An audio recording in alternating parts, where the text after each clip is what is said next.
Question 6 से पहले हम लोग अभाज्य संख्या की जानकारी थोड़ा सा जानेंगे और भाज्य संख्या और उभयनिष्ठ, है ना, टॉपिक आज का हम लोग यही रखते हैं। तो चलिए हम लोग पढ़ते हैं अभाज्य संख्या।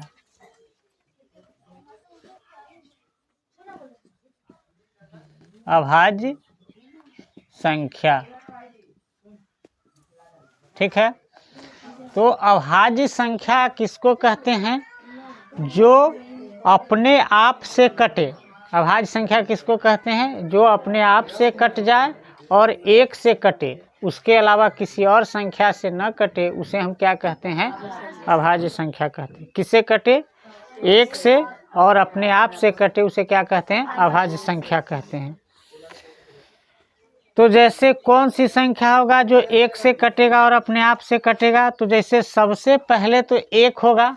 तो देखिए, एक जो है, एक के बारे में जान लीजिए, न यह अभाज्य संख्या है और न ही यह भाज्य संख्या है। क्यों? क्योंकि कहता है इसका 2 कम से कम गुणनखंड होना चाहिए अभाज्य के लिए। अभाज्य संख्या के लिए क्या गुणनखंड होना चाहिए? 2 ठो। कौन कौन संख्या? एक तो खुद एक होना चाहिए और वह संख्या भी होना चाहिए अपने आप में। तो एक तो एक ही इसका गुणनखंड है। तो इसीलिए एक को न भाज्य संख्या माना गया है और न ही अभाज्य संख्या। क्लियर? तो अभाज्य संख्या 2, देखिए 2 आप लेंगे तो इसका एक गुणनखंड क्या होगा? 1 होगा और दूसरा 2। फिर आप 3 लेंगे तो 3 का भी अभाज्य गुणनखंड करेंगे तो क्या होगा? इसका भी गुणनखंड 1 और क्या होगा? खुद 3 है, 4 नहीं होगा, 5, 7, 11, है ना। और भी इस तरह से बहुत सारे संख्या जो होंगे, 13, है ना। ये सब जो संख्या है, ये कैसा संख्या है? अभाज्य संख्या है।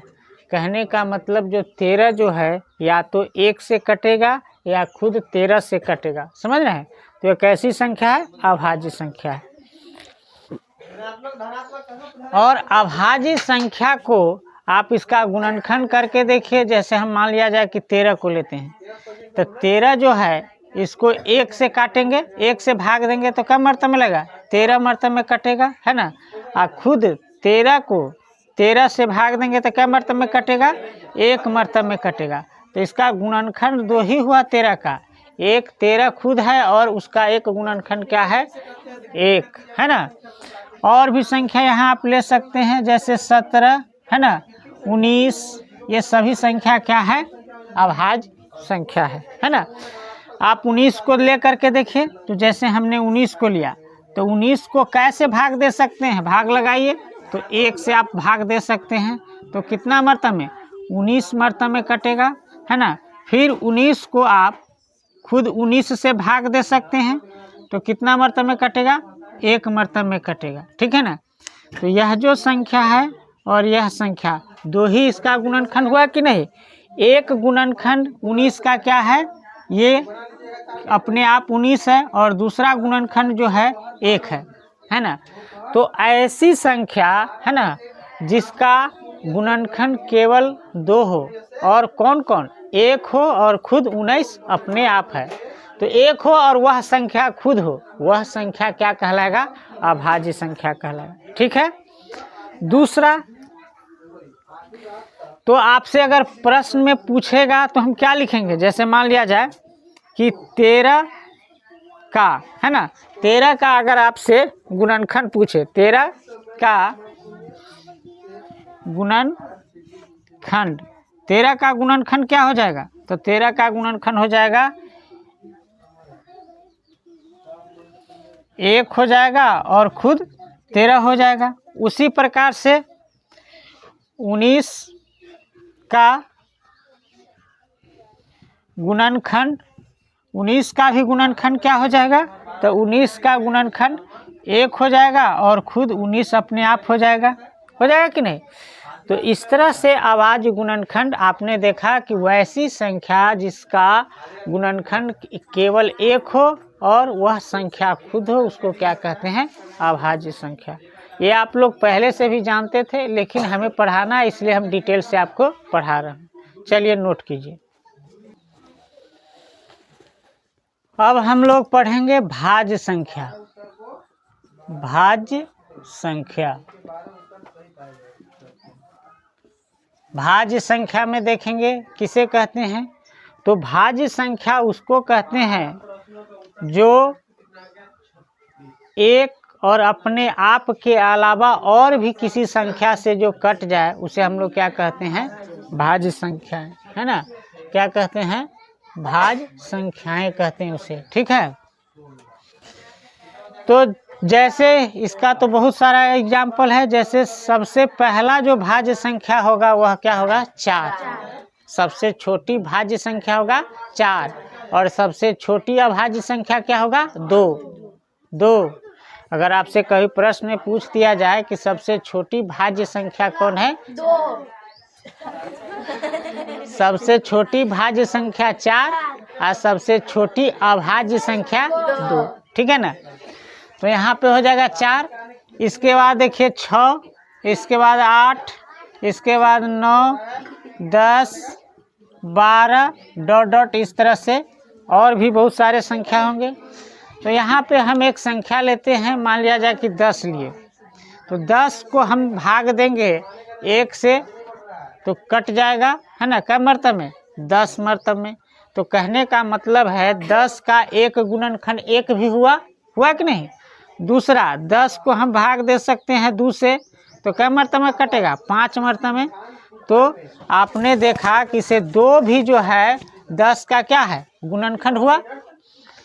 अब 10 को कैसे भाग दे सकते हैं, 5 से, तो क्या मर्तब में कटेगा, 2 मर्तब में। इसका मतलब 10 का एक गुणनखंड क्या है, 5 भी है। और हम 10 को कैसे भाग दे सकते हैं, खुद 10 से भाग दे सकते हैं, तो 1 मर्तब में कटेगा। तो 10 का एक गुणनखंड 10 भी है। तो आपने देखा एक गुणनखंड 10, 5, 2 और 1 है। ये सब जो संख्या है किसका गुणनखंड है, यह संख्या 10 का गुणनखंड है ना। ये सभी किसका गुणनखंड है, 10 का। तो भाज्य संख्या उसे कहते हैं, वह संख्या, उस संख्या को एक और खुद के अलावा भी वह किसी और से कट जाए, वैसी संख्या को हम लोग क्या कहते हैं, भाज्य संख्या कहते हैं। समझ में आ गया। तो ये सब संख्याएं भाज्य संख्या है। सबसे छोटी भाज्य संख्या, अगर आपसे प्रश्न में पूछ दिया जाए कभी, है ना, नोट करके लिख लीजिए। अगर आपसे प्रश्न में पूछ दिया जाए कि सबसे छोटी अभाज्य संख्या, सबसे छोटी अभाज्य संख्या अगर आपसे पूछेगा तो वह जो संख्या हो जाएगा क्या हो जाएगा, 2। वह संख्या क्या हो जाएगा, 2, ठीक है। अगर आपसे पूछ दिया जाए सबसे छोटी भाज्य संख्या, सबसे छोटी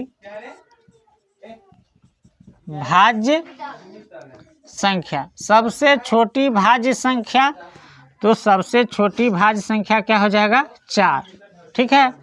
तो इस पॉइंट को भी याद रखेंगे। तो इस तरह से आपसे अगर यहाँ पे अब देखेंगे आपका 10 जो है, 10 का गुणनखंड, अगर 10 का गुणनखंड पूछा जाए तो 10 का गुणनखंड क्या होगा, 1 होगा, है ना। इसके बाद खुद 10 है, इसके बाद 2 है और इसके बाद क्या है, 5 है। 1, 10, 2, 5 ये सब क्या है, ये 10 का क्या है, गुणनखंड है। समझ में आ रहा है। तो भाज्य संख्या किसको कहते हैं और अभाज्य संख्या किसको कहते हैं, ये आपने देख लिया, ठीक है। तो चलिए नोट कीजिए। अब हम लोग देखने वाले हैं उभयनिष्ठ गुणनखंड।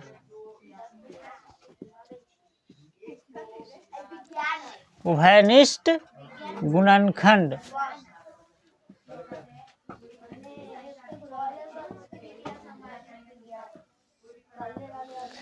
उभयनिष्ठ गुणनखंड किसको कहते हैं, वह यहाँ पे हम लोग समझेंगे। जैसे मान लिया जाए एक संख्या ले रहे हैं 6 और दूसरा संख्या ले रहे हैं 4, तो इसका उभयनिष्ठ गुणनखंड आपको पता करना है। तो 6 का गुणनखंड क्या हो जाएगा, 2 हो जाएगा, है ना। और कौन संख्या हो जाएगा, 3 हो जाएगा, और कौन संख्या हो जाएगा, 1 हो जाएगा। ये संख्या हो जाएगा कि नहीं, और 2 3 1 हो गया।